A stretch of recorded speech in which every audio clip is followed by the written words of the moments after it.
பரங்கிக்காவை இந்த மாதிரி கிரேட் பண்ணி வச்சுருக்கேன்.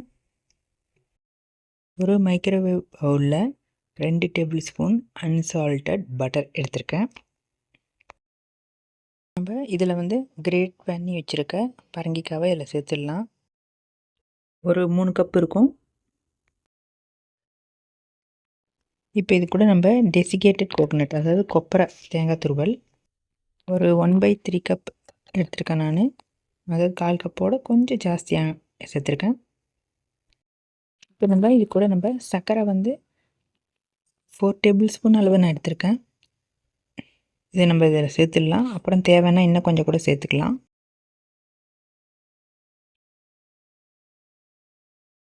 இதை நம்ம எல்லாத்தையும் நல்லா மிக்ஸ் பண்ணிக்கலாங்க.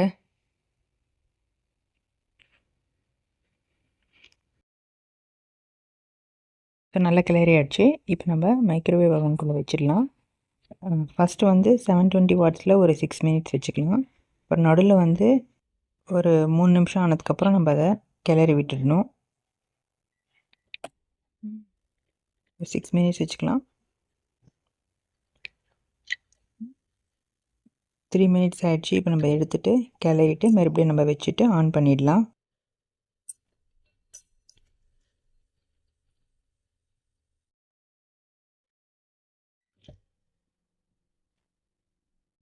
ஸோ 6 மினிட்ஸ் அப்புறம் நம்ம வெளில எடுத்தாச்சு. எடுத்துகிட்டு இப்போ நம்ம கிளறிட்டு செக் பண்ணிக்கலாம், சர்க்கரை போதுமா இல்லை இன்னும் கொஞ்சம் சேர்க்கலாமான்ட்டு.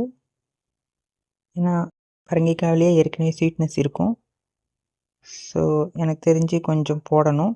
ஸோ 2 டேபிள் ஸ்பூன் அளவு இப்போ நான் கலக்கலாம்.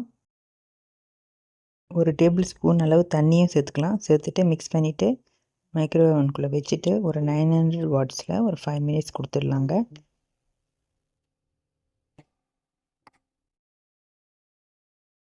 நம்ம எடுத்துடலாம். பாருங்கள், இதே நல்லா ஆயிடுச்சு. நல்லா டேஸ்ட்டாகவும் இருக்குது. இப்படியே கூட நீங்கள் யூஸ் பண்ணிக்கலாம். அப்படி இல்லைன்னா முந்திரி பருப்புலாம் வேணும் அப்படின்னு நினைக்கிறவங்க முந்திரியை பொடி பண்ணி இதில் சேர்த்துடலாம். இப்போ நம்ம மைக்ரோவேவ் அவனுக்குள்ளே வச்சிடலாங்க. ஒரு 720 வாட்ஸில் ஒரு 2 மினிட்ஸ் வச்சிடலாம். அவ்வளோதாங்க, ரெடி ஆகிடுச்சு. பாருங்கள், நம்மளோட பரங்கிக்காய் அல்வா இவ்வளோ அழகாக இருக்குது. பாருங்கள், பார்க்குறதுக்கே இவ்வளோ நல்லாயிருக்கு. டேஸ்ட்டும் ரொம்ப நல்லாயிருக்கும். நம்ம இதை ஒரு பவுலில் சர்வ் பண்ணி எடுத்துக்கலாம். இந்த ரெசிபியை ட்ரை பண்ணுங்கள், ரொம்ப நல்லாயிருக்கும், டிஃப்ரெண்ட்டாகவும் இருக்கும். இந்த வீடியோவை லைக் பண்ணுங்கள், ஷேர் பண்ணுங்கள் நிறைய பேருக்கு. டேஸ்ட் பண்ணிவிட்டு எப்படி இருந்ததுன்னு சொல்லுங்கள். தேங்க்யூ.